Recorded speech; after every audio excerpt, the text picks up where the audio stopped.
Everybody, it's Jill, and I'm doing a Let's Be Honest Monday. But I want to talk about travel because honestly, I am so jet lagged right now. I got back a few days ago from Barcelona, so I'm really glad this week I'm not walking around the Gothic Quarter talking to you guys because that was a little dark and a little weird. And hence the glass of wine, because normally when people go live, they've got coffee or whatever, but it's really 9 o'clock at night for me. So yeah, I'm just gonna go right into the wine and celebrate noon with you guys. So in the news, there's been a ton of talk about airlines lately, and I've had my own experiences. You guys can like pipe in. I've got my computer here so that you can start talking to me now live and ask me questions and all that kind of stuff. What? My son is homesick today, so he's like, he's looking at me through the lens, like figuring out what I'm doing. But you know, first the whole United Airlines debacle, dragging the doctor off of a plane. And I know apparently it wasn't United employees, it was the police and blah, blah, blah. And then this morning, WestJet in Canada did this whole live video thing of one of the flight attendants like soothing a terrifyingly crying baby back to sleep, which was amazing. And then you've got the American Airlines stroller incident 2 days ago with the mom in like tears. Somebody is being hit with her stroller, and the airline employees won't give her stroller back. Like, that's absolutely insane. Have you guys ever had experiences on planes that are like that? Like, I've only honestly had experiences that were really, really bad because it was my own fault. And I want to tell you, so when my kids were little, I've always traveled with them all the time. I love travel. I live and breathe it. I love other cultures, other countries, other money, everything. And my first son he cried a lot on planes, and I took him back from Vancouver all the way to Nova Scotia. So it was 9 hours of flying in the air plus the change planes in Toronto. And there were two pretty funny stories to go along with that one. Once he was crying so hard that I just lost it completely, and I started crying so hard. But the flight attendants actually brought me tea and blankets and took my son to the cockpit, like so the pilots could be entirely irritated, which was really funny. And they cared for me and calmed me down so that I could be a better mom to my child, which was amazing. And then there was the time that I was traveling and I had accidentally checked the diapers in my checked baggage, like all of the diapers for a 3-month-old on an 8-hour flight. And just so you know, airlines don't carry sanitary napkins anymore, and that would have probably been a debacle anyway. I tried that method, but it was like early potty training. I was just trying to like take him to the washroom all the time to try to see if I could mitigate the circumstances. And I remember another time, and I was traveling by myself with a baby, and I was pregnant, and my baby was crying hard, and a man from first class came back into steerage with me and says, "I'm a dad too, and my baby cries all the time, and I just wanted you to know that it's totally okay and nobody minds, but I just thought maybe can I sit beside you for a little bit and, you know, talk to you even while your baby's crying, because it's okay." And I was just, so then I started crying more. I cry a lot, obviously. So, you know, like, passengers are never perfect, but I think airlines need to be as customer friendly as possible. And being violent towards passengers is just not okay. One of my team had a sister who just ran in a big race in Canada yesterday actually, and somebody gave her the advice: run as if one of the airlines is about to take away your seat, which I thought was totally funny. I'm not a big marathon runner myself. I've tried some 3Ks and some 5Ks, but I'm just not. I just don't think I'm built for that. I'm a dancer, like at heart. I can hike, I can ski, I can scuba dive. I do all of these other sports, but running is just not my thing. Except when I'm late for a plane, in which case I really go. So I just wanted to give you guys some of my travel hacks that I use for my family. And some of them I just implemented based on stuff I've seen my friends do on Facebook and other social media.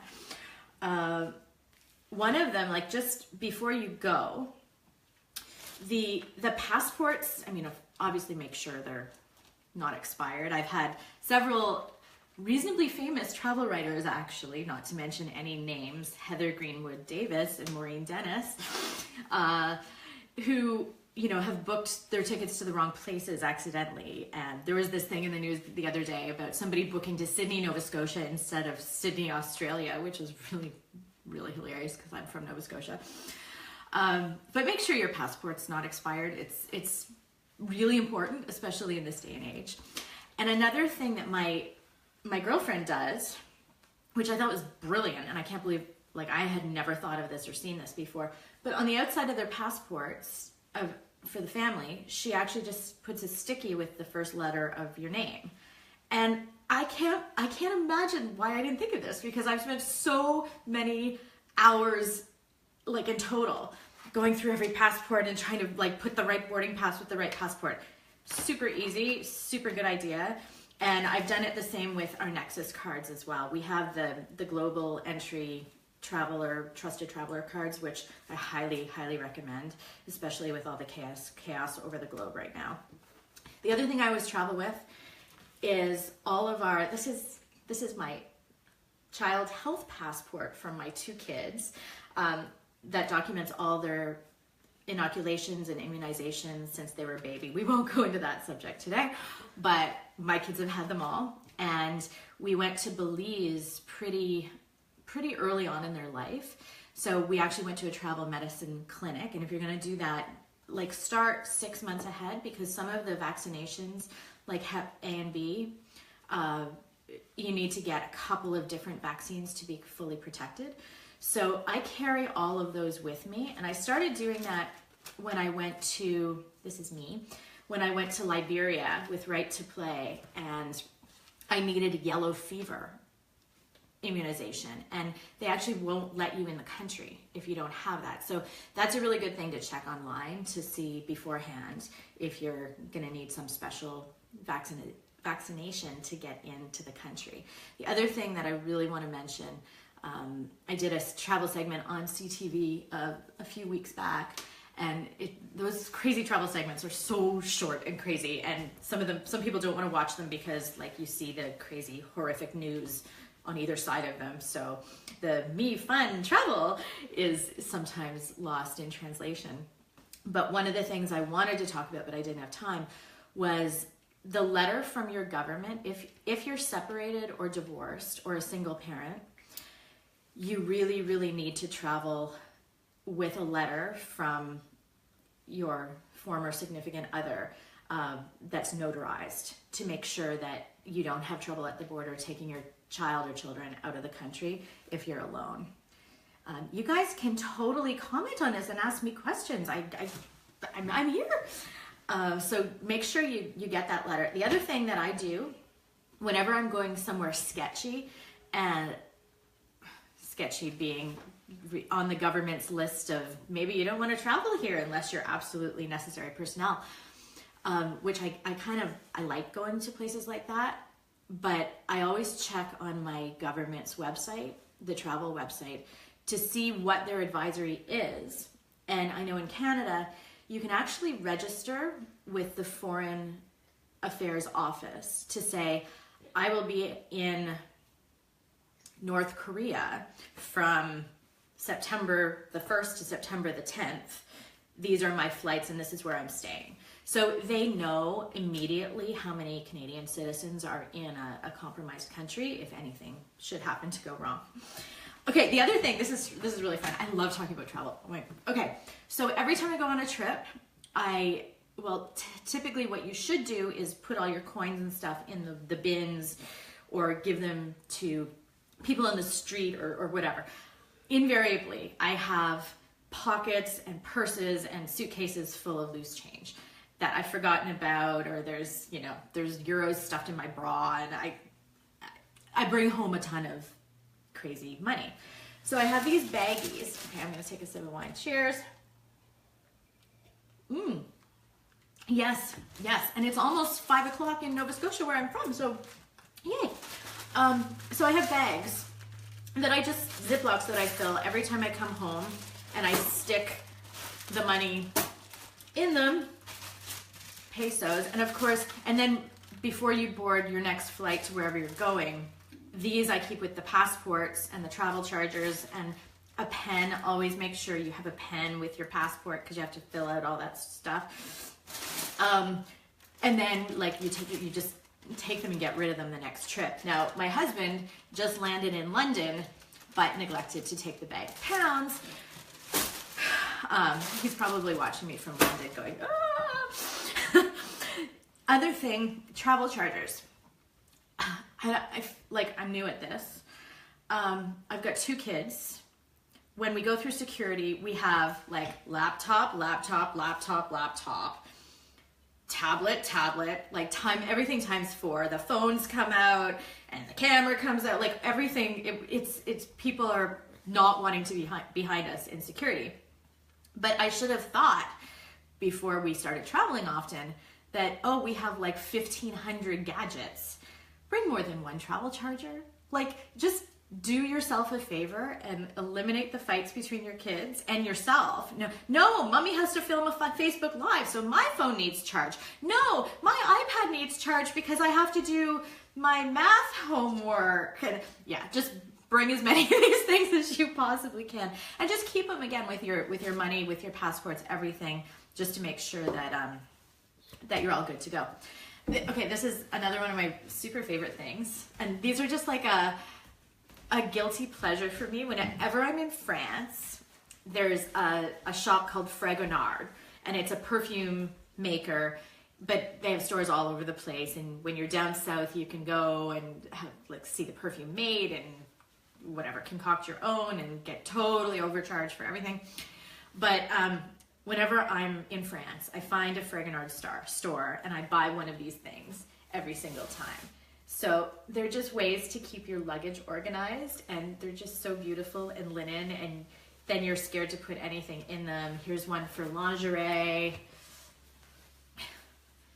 My son is behind the camera blushing right now.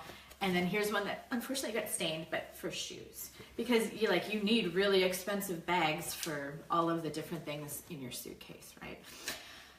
Okay, the next thing I do, 2 more things. I always keep a bag ready to go and packed, and then I can just grab it and go if somebody invites me to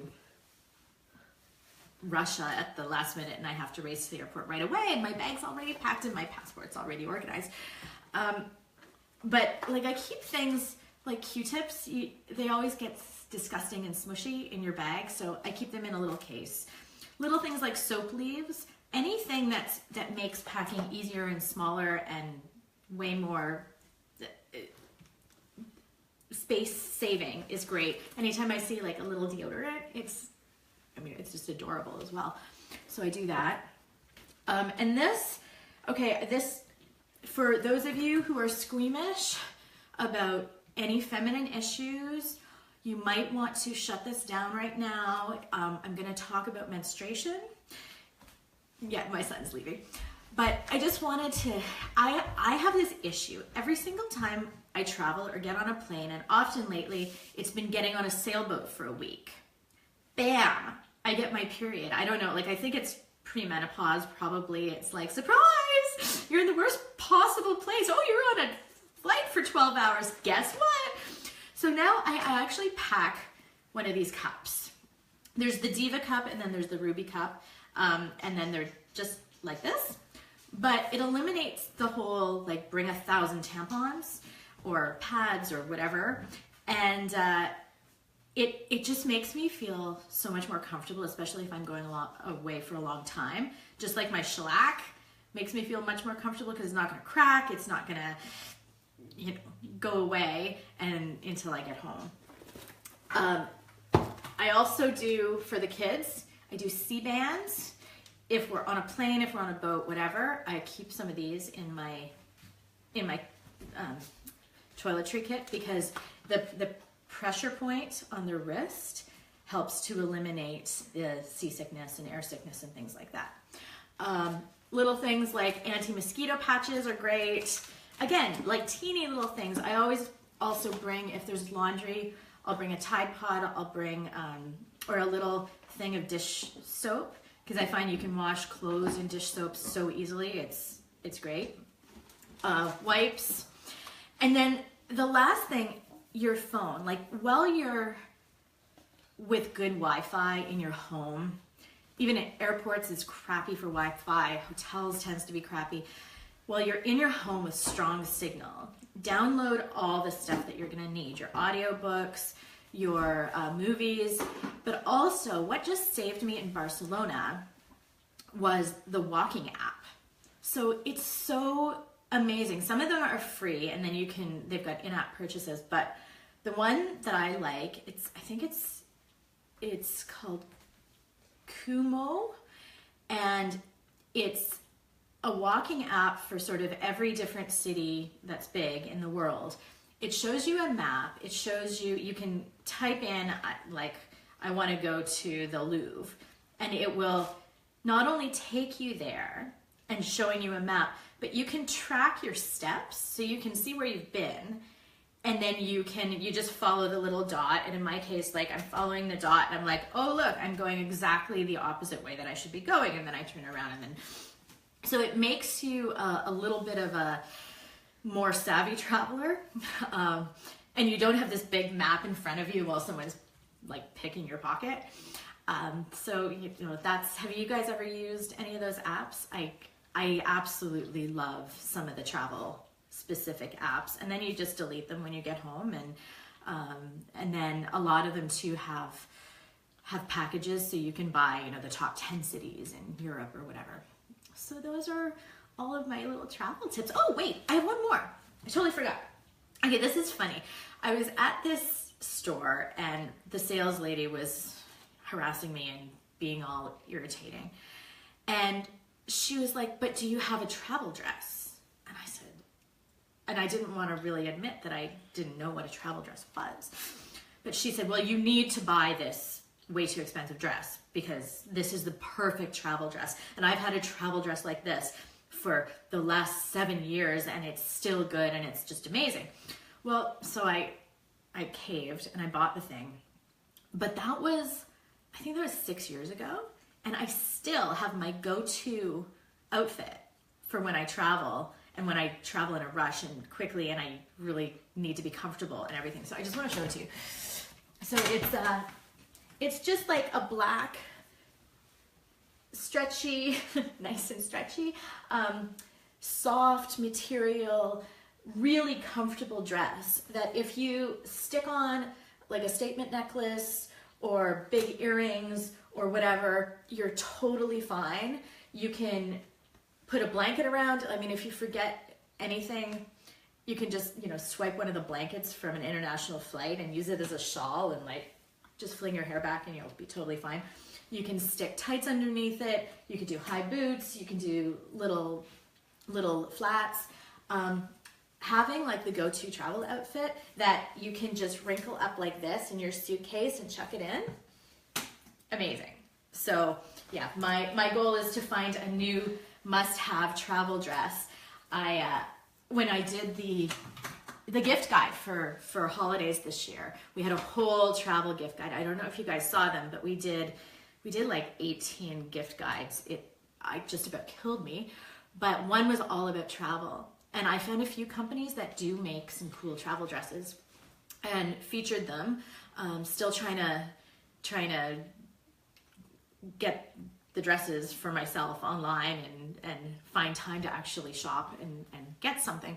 But that piece of clothing, a travel dress, a couple scarves, a couple cool necklaces, and you're totally good to go. So thank you for listening. I encourage you all to really speak up to airlines when they don't treat other passengers well. In the stroller incident a couple days ago, a man from a couple of seats back went and really defended that mom. And that gives me faith in humanity, and that gives me faith in travel. And the more we stand up for people around us, the more it's going to change. So thanks, guys. I will see you next Monday at noon.